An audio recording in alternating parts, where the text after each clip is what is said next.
I'm making this video as a fulfillment of my term requirement in English 19, Language Learning Materials Development.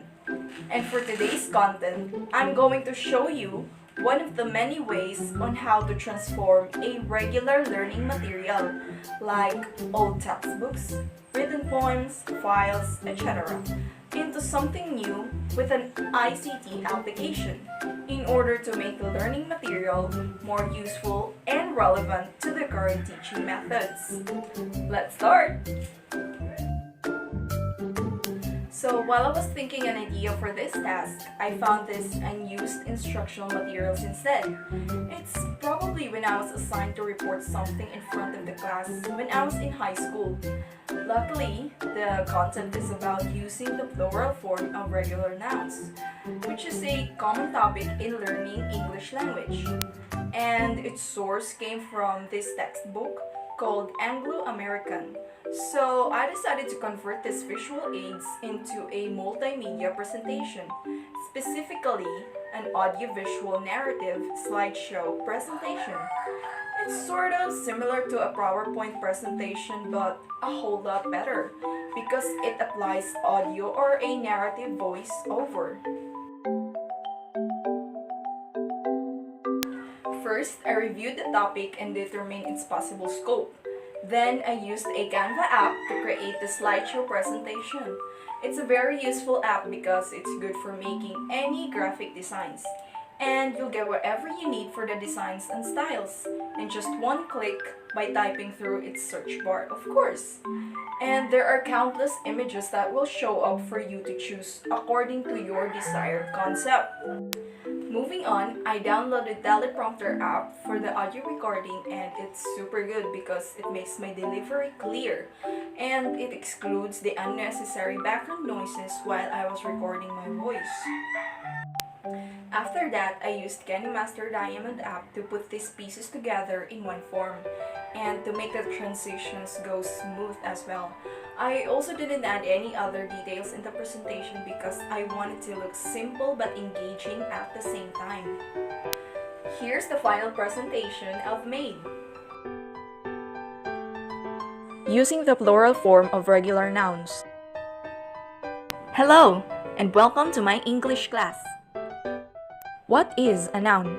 It is a name of a person, place, or things. It can be recognized by its forms. A noun has a singular form and a plural form. The plural of most regular nouns is formed by adding s or es to their singular form. Pluralization rules. Rule number 1. Add s to the singular form of most nouns.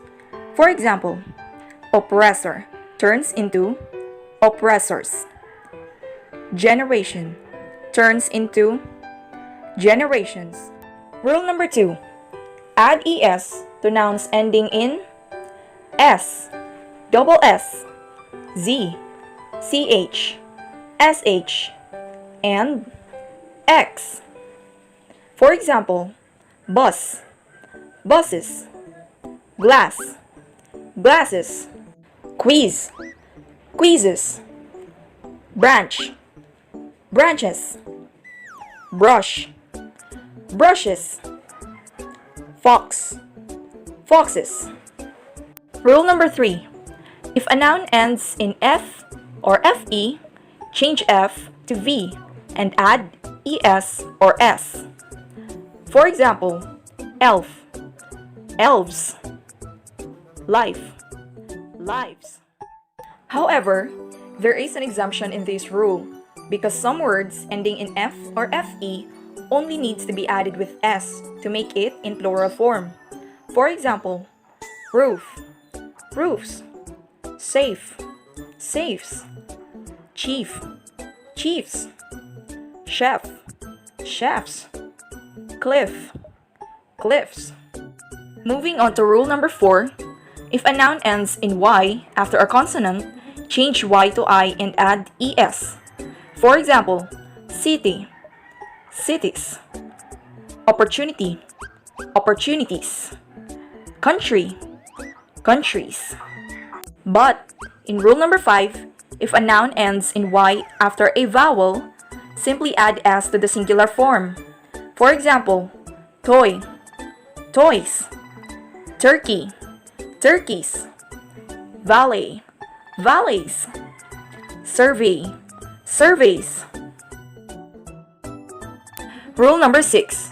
Add es to some nouns ending in o after a consonant. For example, hero, heroes, echo, echoes, potato, potatoes. And last but not the least, rule number 7. Simply add s to other nouns ending in o after a vowel. For example, radio, radios, piano, pianos, igloo, igloos. Thank you. Do you have any questions for me before we go? And that's it. I hope you enjoyed it and I hope you learned something too. Thank you and peace out.